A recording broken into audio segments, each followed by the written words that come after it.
Winners, Tony here, and I just want to share this with you, insight from last week in Orlando. And before I can share this with you, let me first give you the topic. The topic is why you need to be on stage.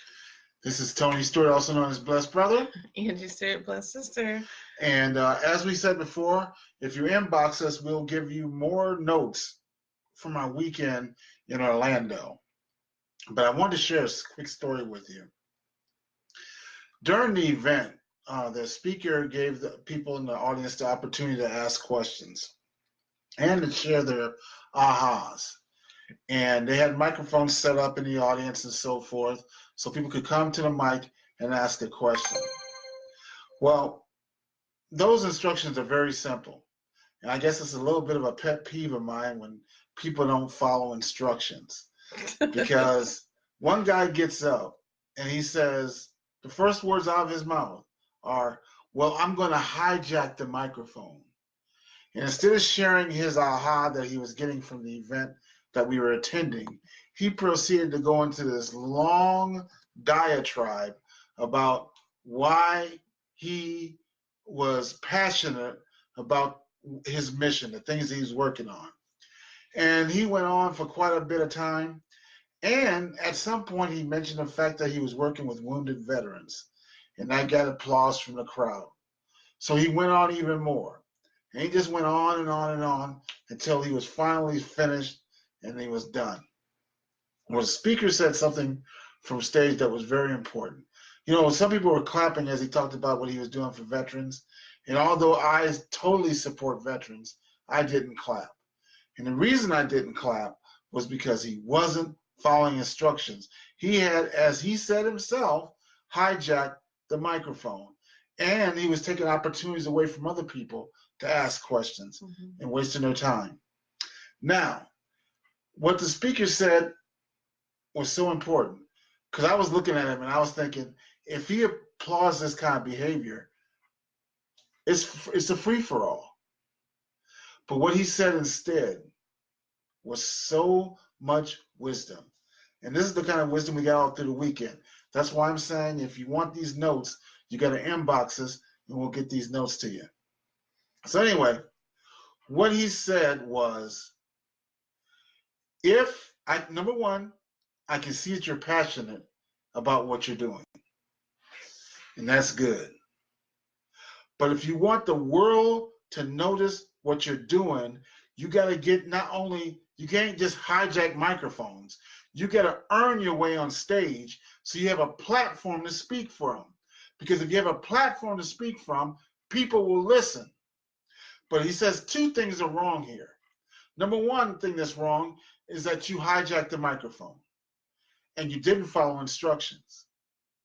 The second thing that was wrong was that the audience, because you talked about wounded veterans, gave you kudos and claps. And what happens to a person who hasn't earned the platform to speak on is that they go around talking about their intentions to an audience of two.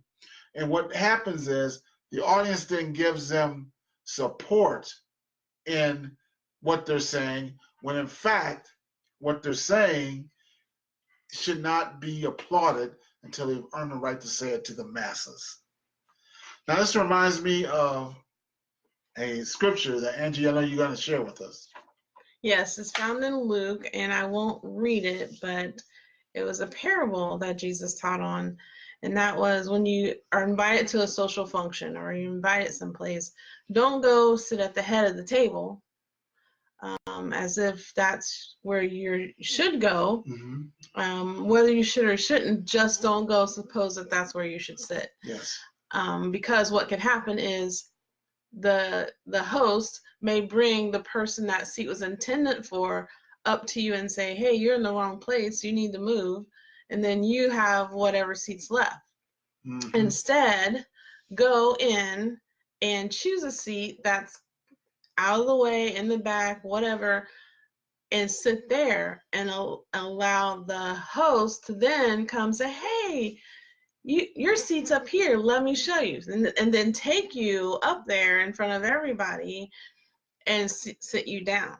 So the difference is you supposing where you should sit and then being ashamed or embarrassed in front of everybody, or having the host say, let me show you your seat, and they take you up in front wherever your seat is. So there's a big difference there. And what it's saying is, don't exalt yourself up so high that you think that you're high and mighty and everybody's going to just fall over you for it, when really you need to be humble and allow God to exalt you to the place where you should be.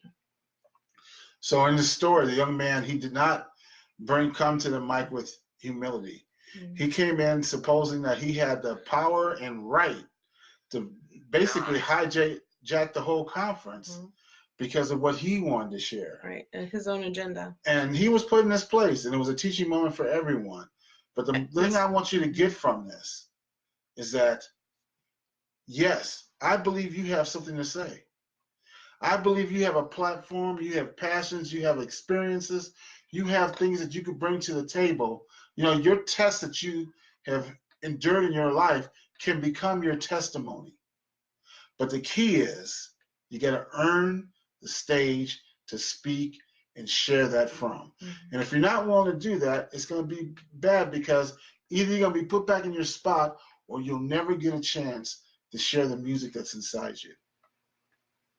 Anything else, Amy? I was just going to say that the speaker did ask if he was teachable, in which case he said yes. Yes. Then the speaker, of course, proceeded to train everybody, use it as a teaching moment. Yes. Which was very commendable, actually. Yep.